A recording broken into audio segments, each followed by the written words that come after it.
Ella era la hija del pueblo. Esa era la historia. Nacida en la pobreza en un pueblo polvoriento de La Pampa, criada en una casa de un solo cuarto, elevada por pura voluntad hasta el palacio de una nación.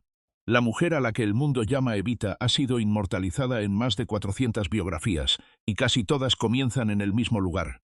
Un pueblo llamado Los Toldos. Una cuna de madera. Un apellido, Duarte, tomado de un padre que no se quedó. Pero existe un certificado bautismal, registrado en Junín en el año 1919, y en él la niña no se llama Duarte en absoluto.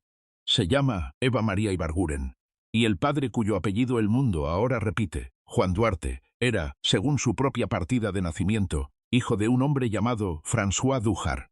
Esa única línea en un registro parroquial abre una puerta que su propio gobierno intentó cerrar en 1945.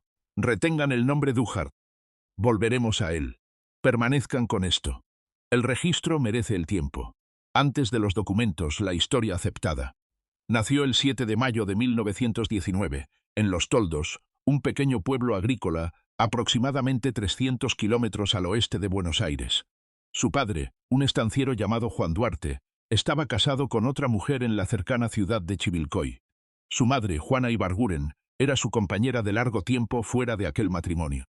Los 5 hijos que él engendró con Juana vivían en un país que, a principios del siglo XX, los clasificaba con una palabra española que carga un peso que ninguna traducción suaviza: ilegítima.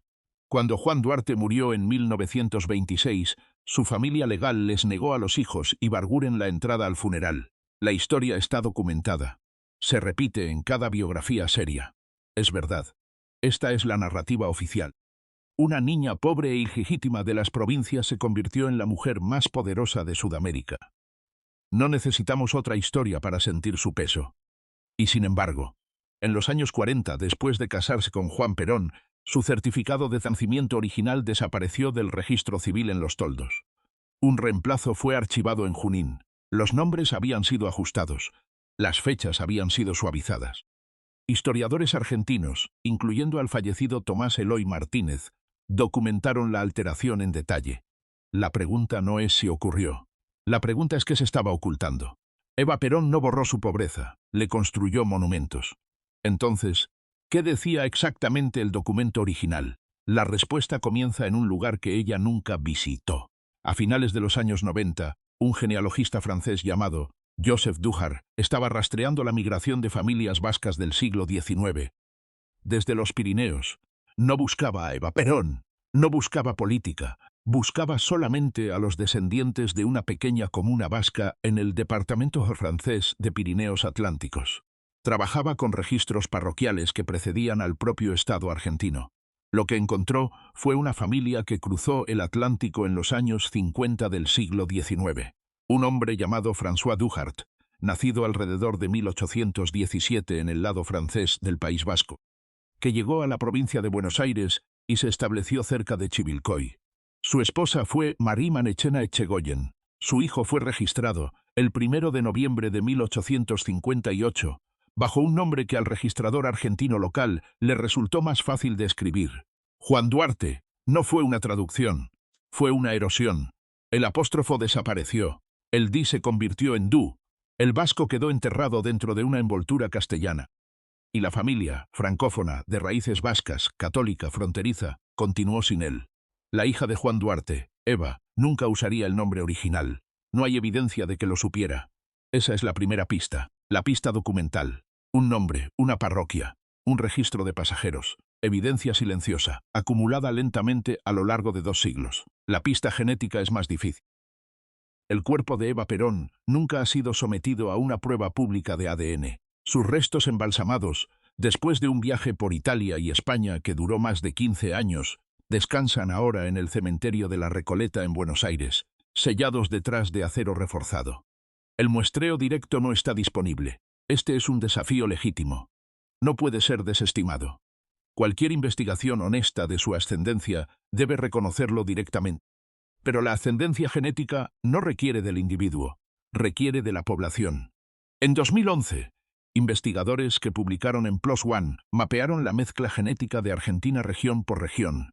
En 2009, un consorcio separado examinó 78 marcadores informativos de ascendencia a través de la población argentina. La comunidad vasca francesa, en ambos lados de los Pirineos, ha sido una de las poblaciones más estudiadas genéticamente en Europa.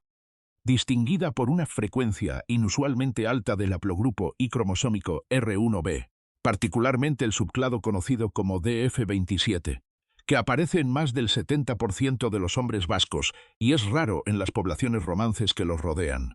Los apellidos Manechena, Etche, Goyen, Iriborronde y Dujart que aparecen en el linaje de Juan Duarte no son apellidos ibéricos genéricos.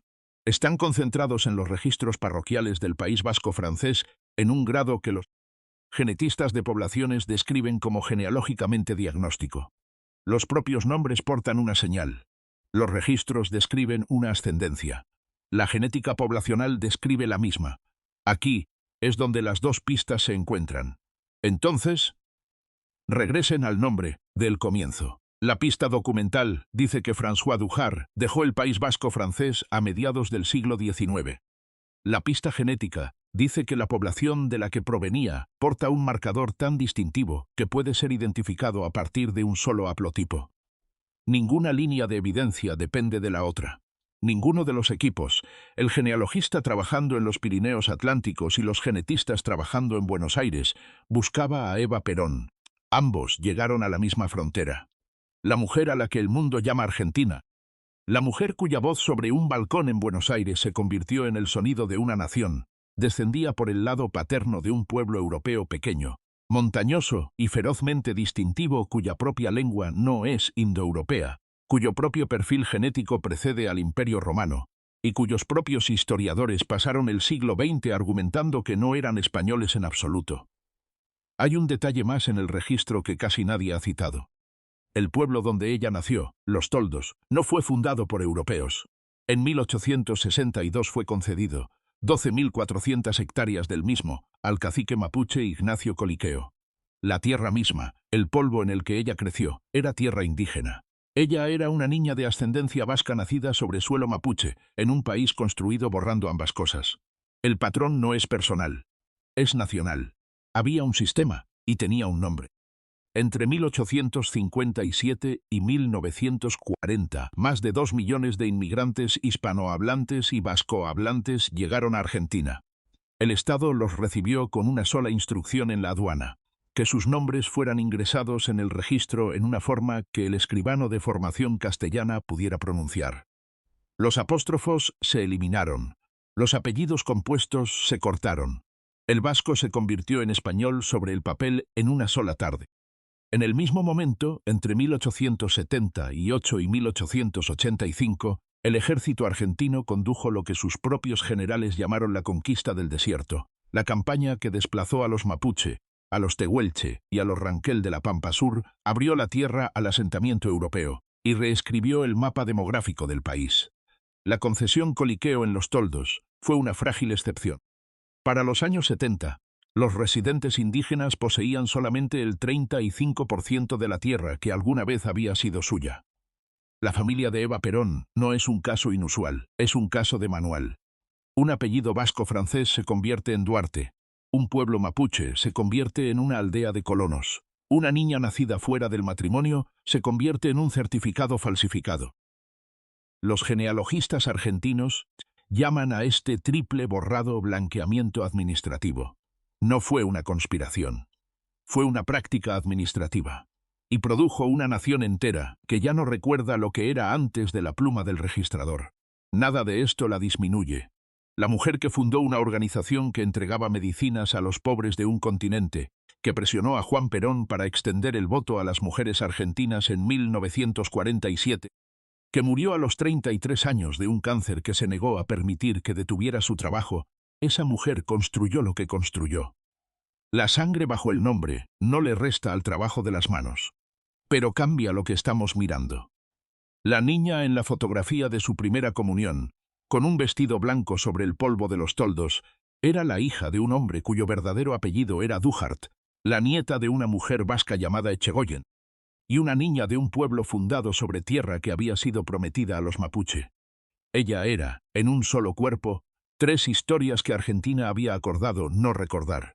Cuando el certificado de nacimiento original desapareció del registro civil en 1945, no fue la verdad de una niña ilegítima lo que desapareció. Fue el rastro que llevaba hasta todo lo demás. El pueblo de montaña en los Pirineos, la concesión del cacique en la Pampa, los nombres que el registrador no quiso escribir. El certificado se ha ido. Los nombres siguen allí, en un libro parroquial en Francia, en un registro de tierras en Argentina, en una frecuencia genética que no olvida. El silencio tiene ahora una forma, tiene la forma de un nombre que nadie usó.